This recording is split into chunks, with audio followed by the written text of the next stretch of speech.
At kaugnay po sa reklamong smuggling laban sa kumpanyang nag-import ng container van sa mga basura mula Canada, makakausap po natin si Ana Kapunan, Program Coordinator ng Global Chemicals Management ng Ban Toxics. Magandang tanghali sa iyo, Ana. Hello, magandang tanghali.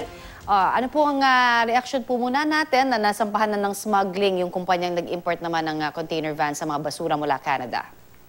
Natutuwa naman kami kasi tuloy-tuloy yung action ng Bureau of Customs, no? Kasi ito yung pangalawang shipment, nakasuhan na nila yung unang shipper, ano? So, mabuti naman na lumalarga po yung kaso. Meron ka bang balita, Ana, kung may mga ginagawa na rin pagbabago? Kasi nakausap natin noon ang DNR at sinasabi nila na bago pa makapasok dito sa bansa, meron na silang pinapatupad na bagong panuntunan na i-check na, no? Para nang sa gayon maiwasan na makapasok muli yung mga ganitong klase ng mga basura mula sa ibang bansa. Well, yun nga yung sinasabi nila, no, na vigilant naman daw sila sa ganyan. Ang siguro magandang aral na dulot nito, naging mas aktibo yung pamahalaan natin dun sa pagdating ng mga ganyang klaseng shipment.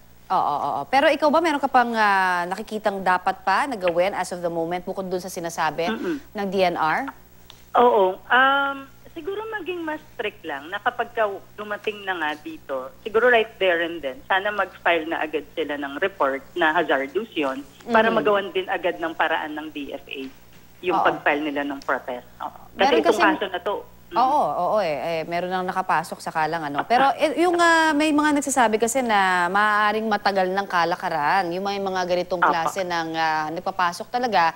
Ngayon lang kumbaga nahuli. Meron ka bang alam as to yung ganitong klase ng mga dati ng problema na hindi talaga na-aksyonan at ngayon lang nakita kaya medyo uma-aksyon ng gobyerno, ganun ba?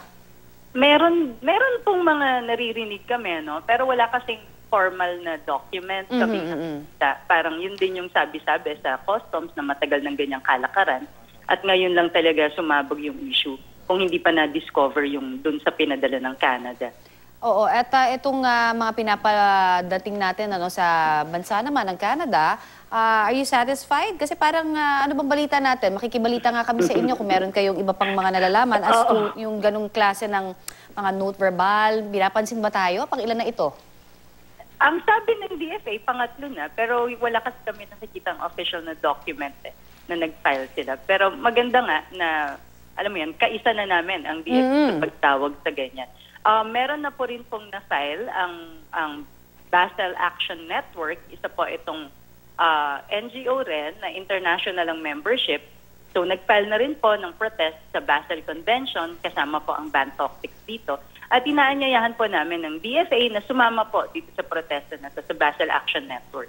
Ayun, at least may mga nagsusulong at continuous itong ginagawa naman ng pamahalaan. Yes po. Alright, maraming salamat at patuloy natin bantayan ang kasong ito, Ana. Salamat Yan naman po si Ana Kapunan, ang Program Coordinator ng Global Chemicals Management ng Ban Toxics.